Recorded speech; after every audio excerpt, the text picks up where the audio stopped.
Thank you very much, Mr. Chairman. I'm really glad that we're having this important conversation, but I want to take this opportunity to say how outraged I am by how callously the Trump administration has mishandled our education programs as it is taking a wrecking ball to the Department of Education.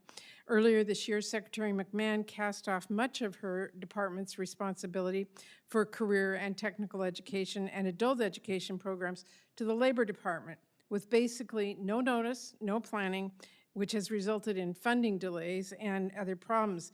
And unfortunately, that was just a preview of what was to come. 3 weeks ago, President Trump and Secretary McMahon announced that they were moving almost all of the K-12 education programs and many of the higher education programs to DOL.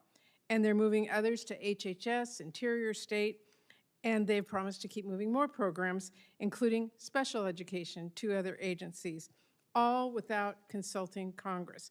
That should be unacceptable to every single one of us. Congress has repeatedly and clearly authorized those programs at the Department of Education and provided funding to the Department of Education to carry them out. Moving programs to agencies without the experience nor the capacity to administer them is really a disservice to our students and to our schools.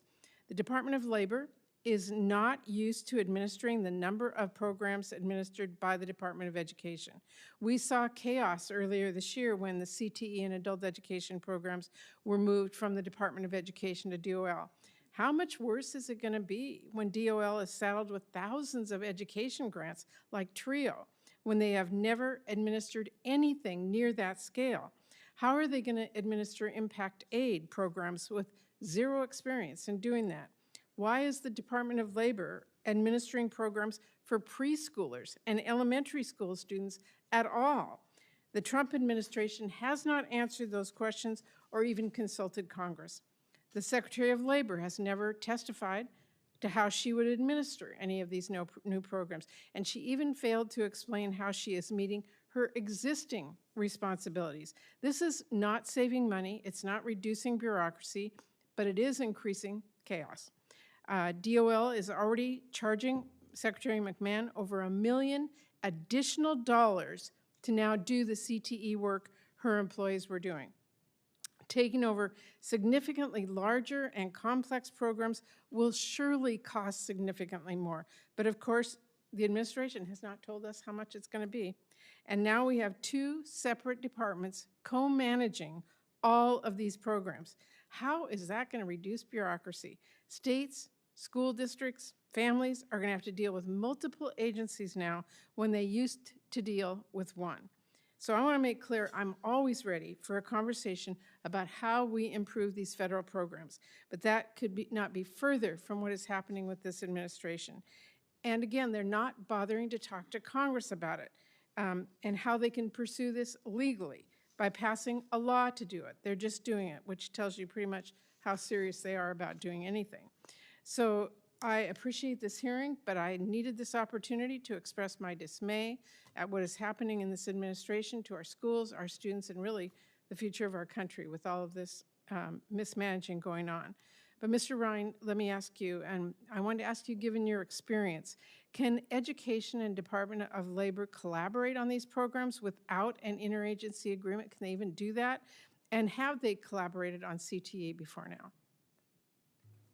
So there's a long history of collaboration between the Department of Education and the Department of Labor. And what that history tells us is that it does not require major structural realignment. Where states have partnered, where federal agencies have partnered is essentially through a number of instances. So the implementation of WIOA. Titles 1 and 3 exist at the U.S. Department of Labor. Titles 2 and 4, which are inherently education programs, exist at the Department of Education, or used to exist at the Department of Education. There was an interagency working group that worked directly with states and across federal agencies to manage the implementation of WIOA and ensure that our nation's adult education and workforce system was responsive to states. There are also examples where the Department of Education and Labor have partnered to offer and support things like career and technical education.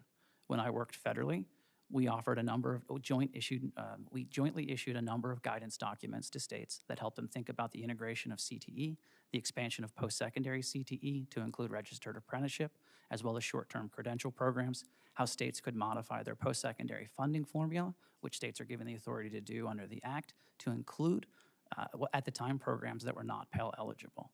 So there are many instances where the Department of Education and Labor have cooperatively worked together. But in past instances, they've essentially centered states' needs as part of their joint collaboration. And I think that's one thing that we're missing right now, is really working hand in glove with states to make sure that they have the information that they need to lead effectively. Well, thank you. I'm over my time, but Mr. Chairman, I really think Congress needs to look at what is happening here, what's happening to our programs, what's happening to families' access, whether there's any collaboration, how they're putting this together. And clearly, again, it's up to Congress to pass the law. The administration cannot do this without Congress having their input. Thanks, Senator Murray.